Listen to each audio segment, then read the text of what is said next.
नमस्कार, मैं अनु त्रिपाठी आज आया हूँ सीतापुर के ये करंजिया करके गांव पड़ता है जो कि थाना मौली के अंतर्गत आता है। आप ज़रा विचार कीजिए कि आम जनता के साथ किस तरह से कुछ आपराधिक तत्व किस तरह से इनके साथ अपराध करने का कार्य करते हैं।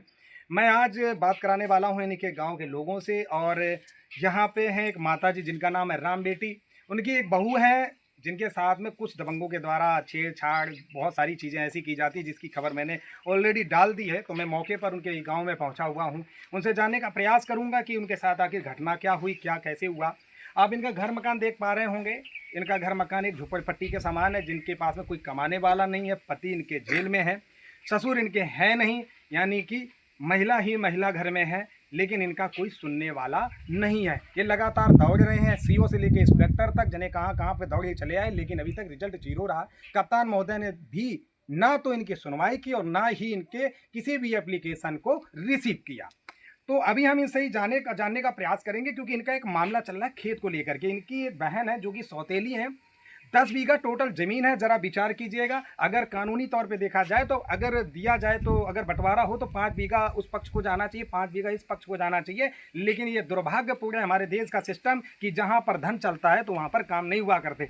आपको बता दें कि वो पूरी ज़मीन हड़पने का प्रयास कर रहे हैं। अपने नाम राजस्व विभाग में जाकर नाम चढ़वा लेते हैं। नाम चढ़वाने के बाद कुछ आला अधिकारियों को माल खिला करके और वहां पर कब्जा करने का प्रयास करते हैं। मैं उनसे परिवार से ही जानने का प्रयास करूंगा। बहुत परेशान है, बहुत पीड़ित है। 10-15 दिन से हमारे संपर्क में थे, लेकिन समय न होने की वजह से मैं इनसे नहीं मिल सका। तो आइए हम जानते हैं। पहले तो मैं कुछ ग्रामीण क्षेत्रों से बात करना चाहूँगा। हमारे साथ ये सभी दादा बुजुर्ग खड़े हैं। दादा, कौन सा गाँव है ये? करौंजिया। करौंजिया। थाना कौन सा लगता है? मौली। मौली लगता है। ये परिवार के बारे में कुछ आप बताएंगे? हम तो परिवार से बाद में बात करेंगे, पहले आप सिर्फ जानना चाहेंगे परिवार कैसा है। ये परिवार कहीं परिवार तो ये नहीं गलत कर रहा है? नहीं, परिवार बहुत भला है, इसमें कोई शक नहीं है। और यहाँ का बहुत पुराने निवासी। अच्छा। हाँ, यहाँ इनके बाबा पर बाबा तक यहीं रहे। अच्छा। हाँ। नहीं तो इनका जो ये मामला खेत वाला चल रहा है, आपको नहीं लगता कि जैसे मान लो एक सौतेली बेटी है और एक सगी बेटी है, एक उदाहरण, तो अगर 10 बीघा टोटल जमीन है तो नियम क्या कहता है? 5-5 बीघा। हाँ, 1/2 होना चाहिए। तो ये जो दबंग टाइप के लोग हैं ये क्या चाहते हैं, मतलब क्या करना चाह रहे हैं, कुछ उसके बारे में बताइए। जास्ती लेना चाहते हैं और क्या। लगातार ये लोग दौड़ रहे हैं, इनकी सुनवाई तक नहीं हो रही। हाँ, तो उसको अधिकारियों को सुनना चाहिए। उनकी कम से कम आपत्ति जो है उसको सुलझाएं। अच्छा, आप लोग इनका साथ दे रहे हो परिवार का? दिल से दे रहे हो ना? आप भैया घुमा दो, ये देखो सभी भाई खड़े हैं और दिल से साथ देना चाह रहे हैं। फिर भैया हमारे एक और खड़े, मैं ऐसे ही जानने का प्रयास करूंगा। भैया क्या नाम है आपका? थोड़ा सा आगे आ जाइए। राम सुफल मिश्रा जी हैं हमारे साथ। बहुत अच्छा लगा कि मिश्रा जी, मुझे तो बहुत आप पे गर्व है कि ऐसे परिवार के साथ आप खड़े हैं। न वरना आजकल तो जानते हो लोग जाति प्रथा को लगा के पता नहीं क्या क्या बोलते रहते हैं। तो मैं आपको बताना चाहता हूँ, जितने जाति के ठेकेदारों, कान खोल कर सुन लो। हर ब्राह्मण एक जैसा नहीं होता। हम जैसे ही ब्राह्मण होते हैं ऐसे लोगों की मदद करने के लिए। बताओ मिश्रा जी गलत कह रहे हैं? मैं देखता हूँ लोग जाति के चश्मा से देखते हैं। मैं कई ऐसे लोगों को देखता हूँ, लेकिन मैं इस परिवार को एक ही बात कहूँगा कि जीवन में याद रखना कि जाति को लेकर कभी वोट मत करना, क्योंकि जातिवाद में लोग भिलमा तो लेते हैं, लेकिन जब आपके विपत आती है तो कोई साथ नहीं होता। तो आप बताइए इस परिवार के साथ क्या चल रहा है, ये समस्या दिक्कत? मैं तो देख ही रहा हूँ उनका घर द्वार सब टूटा फटा है। आप यहाँ गांव के निवासी हैं, कैसे हैं ये लोग? क्या ये लोग अच्छे हैं, मतलब सही इंसान है? हाँ। मतलब इनके साथ गलत हो रहा है? गलत हो रहा है। इन्हें इंसाफ मिलना चाहिए। हाँ, इंसान मिलना चाहिए। तो अभी हम इनको यही सब सलाह भी देना चाह रहे। और मैं आपसे इन लोगों से ये उम्मीद करूंगा, और खासकर आप मिश्रा जी हैं तो मैं पूरी उम्मीद के साथ कह सकता हूं कि आप इनके साथ तो खड़े रहेंगे हमेशा। ज़रूरत पड़े तो इनके साथ बस आप साथ दीजिए, बाकी हमें जो करना मैं तो करूंगा यहाँ बैठ के। तो देखा भैया, हमारे साथ मिश्रा जी हैं। मिश्रा जी भी हमारे इस परिवार के साथ हैं। अन्य भी हमारे जो दादा बुजुर्ग हैं वो हैं साथ में। इसके साथ में पूर्व ग्राम प्रधान जी हैं। क्या नाम है आपका? राजकिशोर मिश्रा। अब सोच लो कि यहाँ पर कितना लोगों का प्रेम है कि पूरा गांव इस परिवार के साथ। आप समझ सकते हैं कि ये परिवार वाकई में बहुत पीड़ित है। ये तपती हुई धूप में अगर खड़े होकर के वीडियो बना रहा हूं तो ये शौक में नहीं बना रहा हूं, ये एक दर्द है और ये पीड़ा आपको हम दिखाना चाह रहे हैं। माता जी क्या नाम है आपका? राम बेटी है। कब से परेशान हैं आप? परेशान है, बहुत होते हैं। नहीं, कितने साल से आप दिक्कत में चल रहे हैं? कई साल हुई। 18 साल।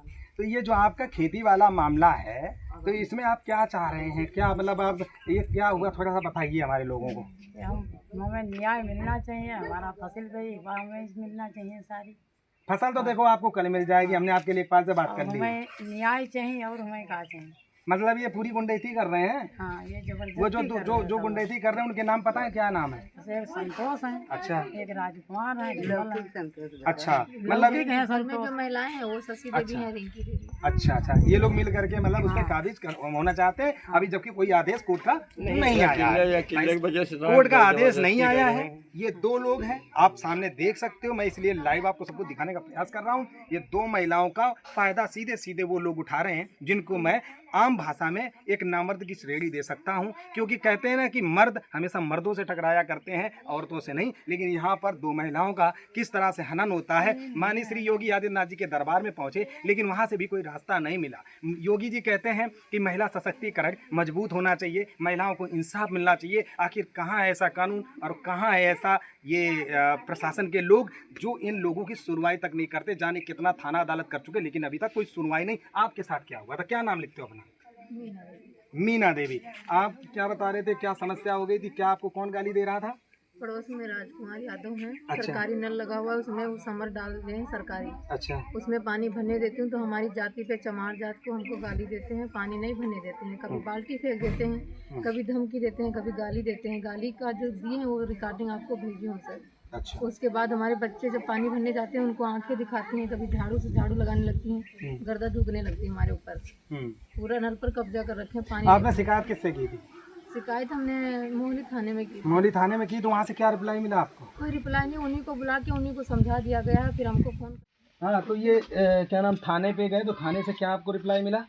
कि हम समझा दिए पानी भरने के लिए, आपको नहीं मना करेंगे। उसके बाद हम इंतजार करते रहे, हमने कहा कोई बात नहीं, नहीं होगा। उसके बाद हम फिर 2-3 महीने बीत गए। 22 जनवरी को दी थी FIR, तो उसके बाद 22 जनवरी के बाद 2-3 महीने हुए। उसके बाद 18 अप्रैल को फिर हमसे झगड़ा किए लोग, फिर हमें पानी पे भी बात किए हैं।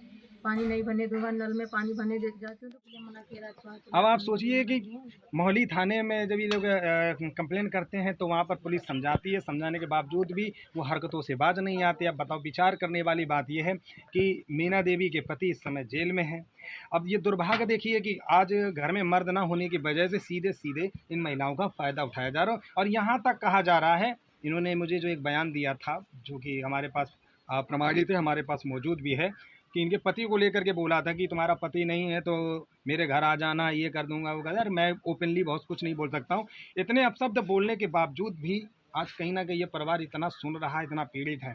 और यदि हम आए हैं यहाँ पे तो मैं आप लोगों से ही गुजारिश करूँगा कि इस परिवार के लिए इस वीडियो को इतना शेयर कर देना, इतना शेयर कर देना कि इन लोगों को इनकी औकात पता चलनी चाहिए। बाकी मैं इनकी पूरी एक तरीके से मैं इनके पक्ष के साथ में खड़ा हूँ। और मैं विश्वास के साथ कह सकता हूँ कि मैं 100% तो नहीं कह सकता हूँ, लेकिन हाँ 60 से 70% इनका कारोबार मैं अवश्य बनाऊंगा।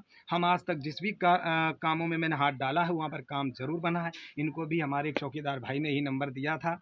मैं उस भाई का भी धन्यवाद करना चाहूँगा कि ऐसे असहाय, ऐसे मजबूर लोगों से मुझे मिलाने का प्रयास किया, तो आज मुझे एक ये सेवा करने का मौका मिला। मैं उम्मीद करता हूँ कि इस परिवार को इंसाफ दिलाने में मैं अवश्य कामयाब होऊंगा। आपका आशीर्वाद, आपकी शुभकामनाएं और महामाई का सदैव कृपा बना रहे। जय हिंद, जय भारत।